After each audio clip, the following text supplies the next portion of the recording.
तो उस पर तो होगा ही, लेकिन इस मायने में भी हम चूँकि एमएसएमई विभाग देख रहे हैं और प्रधानमंत्री विश्वकर्मा योजना भी इसी के तहत है, तो हम लोग देखते हैं कि उसमें पैसे की कमी है, अलॉटमेंट में दिक्कत थोड़ा हो रहा है। हम चाहेंगे कि एमएसएमई के अलॉटमेंट जो है उसको बढ़ाया जाए। दूसरी चीज़ है, हमारे विभाग में ही है, schedule caste schedule tribe hub है, बहुत सारी योजनाएं हैं, उसमें एक schedule caste schedule tribe hub भी है, उसमें भी देख रहे हैं कि पैसा की कमी है। हम धन्यवाद देते हैं इनको, फाइनेंस मिनिस्टर को, कि जब हमारे यहाँ 400 करोड़ रुपये की कमी थी, हम लोगों ने मांग किया तो 150 करोड़ रुपया और 50 करोड़ रुपया ने 200 करोड़ रुपया दिया गया। मेरा कहने का मतलब है कि अगर हमको 400 करोड़ रुपया की बात होती है तो शेड्यूल कास्ट शेड्यूल ट्राइब साहब के लिए ज़्यादा कम करते हैं। उसी प्रकार से हमारी स्फूर्ति योजना है, वो भी छोटे छोटे उद्योग और क्लस्टर के लिए बहुत लाभदायक है, लेकिन फंड के अभाव में वो बंद पड़ा है। इसलिए हम अपने विभाग के बारे में भी अपेक्षा करेंगे कि इस पर ध्यान दिया जाए, ताकि हमारा जो स्फूर्ति योजना बंद पड़ा है और फिर हमारा schedule caste schedule tribe hub में कम पैसे कम पड़ जाते हैं, या फिर और दूसरी जो ऑर्गन है एमएसएमई का, उसमें पैसा की कमी नहीं हो, तो हमारे गांव के जो छोटे छोटे लोग हैं, सूक्ष्म उद्योग करने वाले लोग हैं, उनको नियोजन दिया जा सकता है, जो नरेंद्र मोदी जी का सपना है।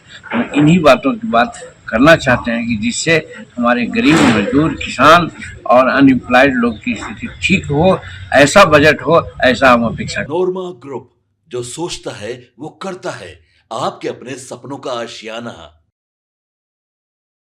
नमस्कार, मैं हूं सागर कुमार, भारत लाइव देख रहे हैं आप। बिहार के एनडीए घटक दलों के बीच में सीट शेयरिंग का विवाद अब इतना ज़्यादा बढ़ गया है कि हर कोई यह चाहता है कि जल्द से जल्द इसका फैसला हो जाए। जीतन राम मांझी ने यह सवाल बहुत पहले ही उठा दिया था कि हमें कम से कम 40 सीट हमारे कार्यकर्ता मांग रहे हैं, लेकिन 20 भी दीजिएगा तो मेरा काम चल जाएगा। लेकिन एक बार फिर से जीतन राम मांझी ने अपनी चुप्पी तोड़ दी है। सीटों के बंटवारे को लेकर, सीट गठबंधन को लेकर, एनडीए गठबंधन में रहने को लेकर अब जीतन राम मांझी ने चुप्पी तोड़ते हुए साफ साफ कह दिया है कि इतनी सीटें और इस गठबंधन में और इसके बाद जो कल कांग्रेस के सांसद के साथ जो कुछ घटनाएं हुई हैं उसके बारे में भी जीतन राम मांझी ने बड़ा बयान दे दिया है। सबसे पहले उनके बयान को सुन लीजिए। कहते हैं आप लोग एक ही प्रश्न को उससे बात करते हैं, कोई भी किसी पर हमला हुआ है, सांसद हो चाहे आम आदमी हो, हमला को कभी कोई जस्टिफाइड नहीं कर सकता है, वो दुखद चीज है, इसकी भर्त्सना की जानी चाहिए। लेकिन ये भी आप जान रहे हैं कि नीतीश कुमार की सरकार में कार्रवाई कितने तेज से हो रही है। माने कब घटना घट जाना हम समझते हैं कि अप्रत्याशित नहीं है, लेकिन घटना के बाद घटना को रोकने की कार्रवाई होती है, जिसे आगे घटना करने वाले लोग जरूर सोचने लग जाते हैं। लेकिन जो बोल रहे हैं, जिनका नाम आपने लिया, उनके पिताश्री के राज में क्या हो रहा था? कोई कार्रवाई नहीं होती थी और वो उनके एक अन्य मार्ग में निगोशिएशन होता था, जो अपराधी है उसमें और जो विक्टिम है उसमें। वो काम तो यहाँ नहीं हो रहा है, तो इस तरह से उनको बोलने का कोई अधिकार है, लेकिन जमहूरियत है, जो मन में है सो बोल देते हैं।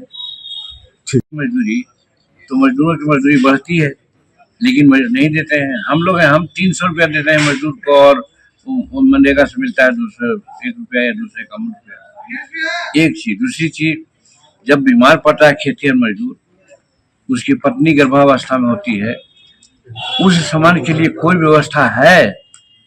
हम समझते हैं कि इस बजट में इस तरह की भी व्यवस्था होनी चाहिए। ये है, बाकी और सब चीज के लिए तो कहना ही नहीं पड़ेगा।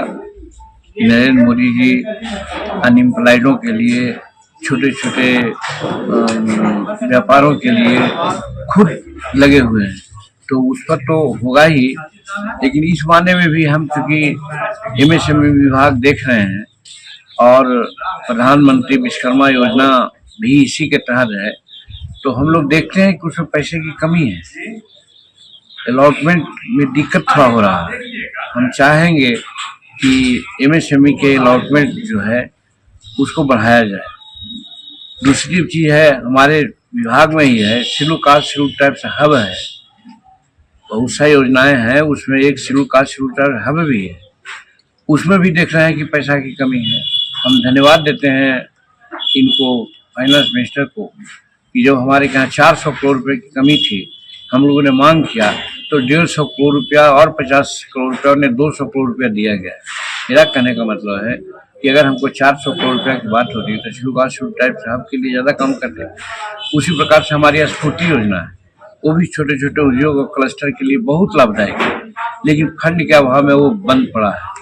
इसलिए हम अपने विभाग के बारे में भी अपेक्षा करेंगे कि इस पर ध्यान दिया जाए, ताकि हमारा जो स्फूर्ति योजना बंद पड़ा है और फिर हमारा schedule caste schedule tribe hub में कम पैसे कम पड़ जाते हैं, या फिर और दूसरी जो ऑर्गन है एमएसएमई का, उसमें पैसा की कमी नहीं हो, तो हमारे गांव के जो छोटे छोटे लोग हैं, सूक्ष्म उद्योग करने वाले लोग हैं, उनको नियोजन दिया जा सकता है, जो नरेंद्र मोदी जी का सपना है।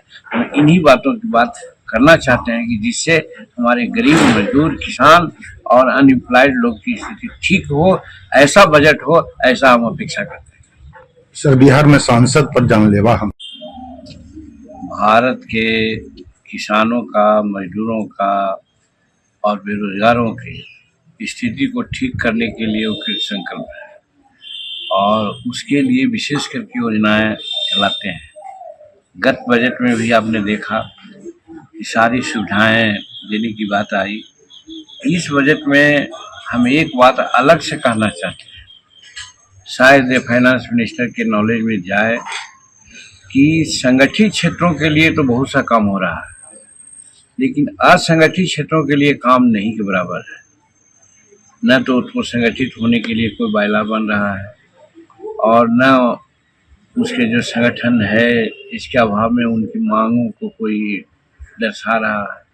तो इसलिए इस बजट से हम अपेक्षा करेंगे कि असंगठित मजदूर जो खास करके खेती गृहस्थी में लगा हुआ है, वानिकी में लगा हुआ है, और भारत के जो आय हमारी है उसका 76% खेती से ही होती है, तो जो देता है उसमें सहयोग देता है, उसकी आवश्यकताओं और उसके वेल बीइंग के बारे में तो जरूर सोचना चाहिए। आज किस रूप में वो अपने घर में रह रहा है, किस रूप में गंदी व्यवस्था में वो रह रहा है, किस रूप में मजदूरी का हनन हो रहा है। आप साधारण बात मान लीजिए कि लोग कमाने के लिए ईंट भट्टा पर चल जाता है। ईंट भट्टा पर अगर मान लिए मिल रहा है 45,000 रुपये, 1,000 ईंटा पाथी करने का 45,000, तो देता है उसको 25,000। इसको कौन देखेगा? सिक्योरिटी वालों को देखिए, देती है सरकार 25,000, वो देते हैं 8,000, इसको कौन देखेगा? उसी प्रकार से हमारे मजदूर, खेत मजदूर हैं, मिनिमम मजदूरी है, वो मजदूरी नहीं मिलती है इवन मनरेगा में। तो देखिए, एनडीए में जो सीटों के बंटवारे का सिलसिला है वो तो अंदर ही अंदर बात चल रही है, लेकिन जीतन राम मांझी गाहे बगाहे अंदर खाने में पहले उन्होंने चर्चाएं की थी, मीडिया के सामने भी बातें रखी थी, मुंगेर के एक कार्यक्रम के दौरान भी उन्होंने ये सब बातें रखी थी, लेकिन अब इससे बचते नजर आ रहे हैं। हालांकि कांग्रेस के जो सांसद की पिटाई का मामला जो एक तरह का आ रहा है, उस पर उन्होंने प्रतिक्रिया दी है और सरकार और एनडीए घटक दलों के बारे में बोलने से बचते नजर आए हैं। हालांकि कम ही मीडिया में बयानबाजी करते हैं जीतन राम मांझी, लेकिन ये साफ साफ है कि जो फार्मूला निकलकर सामने आ रहा है, जो प्रशांत किशोर ने भी फार्मूला दिया, जो बाबा ने आपको बताया फार्मूला, जो हमारे संपादक नमन मिश्रा ने फार्मूला बताया है कि जो आशंका लग रही है कि 100-125 और फिर जो सीटें बचती हैं उसका आधा आधा बंटवारा होगा। ऐसे में जीतन राम मांझी के बारे में चर्चाएं तेज हैं कि वो अंदर ही अंदर इतने सीटों पर मानने के लिए तैयार नहीं। अब देखने वाली बात यह होगी कि क्या जब फाइनली सीटों के अलॉटमेंट होता है तो उसमें क्या जीतन राम मांझी साथ में रह पाते हैं एनडीए के, या फिर कोई नया समीकरण तलाशने की फिराक में लगे हुए हैं मांझी। फिलहाल इस वीडियो में इतना ही। देखते रहिए भारत लाइव। बहुत बहुत धन्यवाद। आपके सपनों को हमने सजाया है, ई होम्स पैनोरामा को हमने बनाया है। ई होम्स मेरा एक सपना था जिस पे मैं पिछले 4 साल से काम कर रहा था। हमने जो बनाया है वो सबने है माना। ई होम्स पैनोरामा में हो आपका भी आशियाना। और फाइनली हमने 2021 में इस प्रोजेक्ट को लॉन्च किया। बहुत लोग अप्रिशिएट कर रहे हैं कि पूर्णिया जैसे शहर में, बिहार के, एक तो बिहार की बात करें उसमें भी पूर्णिया जैसे छोटे जगह में इस तरह का लाइफस्टाइल देना ये सुन के हम लोगों को बहुत अच्छा लगता है। ई होम्स में हमने कुछ और भी किया है, जैसे हम जिस जगह में रह रहे हैं हमारे फैमिली सिक्योर हो, उनको सिक्योरिटी का ध्यान में रखा है। आपकी सुविधा और सुरक्षा आपके लिए खास है, ये आपका विश्वास है। इसमें आर्टिफिशियल इंटेलिजेंस का 7 लेयर सिक्योरिटी का हमने इस्तेमाल किया है। लस ग्रीन कैंपस को बनाया है, यदि हमारा बाउंड्री वाल है तो वो वर्टिकल गार्डन है।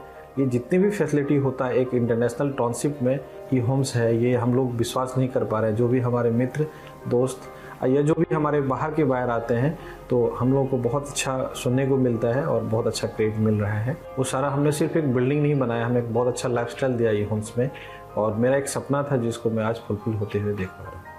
ये आपका आवास है। ई होम्स पैनोरामा में अब आपका निवास है।